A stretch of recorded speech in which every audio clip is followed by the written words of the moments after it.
ಆಶೀರ್ವಾದ ನನ್ನ ಮೇಲೆ ಇರಲಿ. ಇಂದು ವಿಜಯನಗರ ಸಾಮ್ರಾಜ್ಯದ ಕೃಷ್ಣದೇವರಾಯನ ಕಾಲದ ಅಷ್ಟದಿಗ್ಗಜ ಕವಿಗಳ ಬಗ್ಗೆ ತಿಳಿಯೋಣ.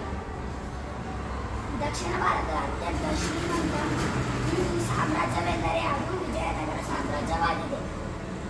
ಮುತ್ತು ರತ್ನಗಳ ಬೀದಿಯಲ್ಲಿ ರಾಶಿ ರಾಶಿ ಮಾರುವ ಕಾಲ ಅದು ವಿಜಯನಗರ ಸಾಮ್ರಾಜ್ಯವಾಗಿದೆ. ಈ ವಿಜಯನಗರ ಸಾಮ್ರಾಜ್ಯದ ಪ್ರಮುಖ ದೊರೆ ಕೃಷ್ಣದೇವರಾಯ. ಕೃಷ್ಣದೇವರಾಯನ ಕಾಲದ ಅಷ್ಟದಿಗ್ಗಜರು ಎಂಬ 8 ಜನ ಕವಿಗಳಿದ್ದರು. ಅವರೆಂದರೆ ಅಲ್ಲಾ ಸಾಹೇಬ್ ರಾಮರಾಜಭೂಷಣ, ತೆನಾಲಿ ರಾಮಕೃಷ್ಣ, ರಾಮಭದ್ರ, ಪಿಂಗಳಿ ಸೂರಣ್ಣ ಎಂದು ಸಾಹಿತ್ಯ ವರ್ಗವಿತ್ತು. ಇಷ್ಟು ಚಿಕ್ಕ ಮಾಹಿತಿ ಇಷ್ಟವಾದರೆ ಲೈಕ್ ಮಾಡಿ, ಶೇರ್ ಮಾಡಿ. ಧನ್ಯವಾದಗಳು.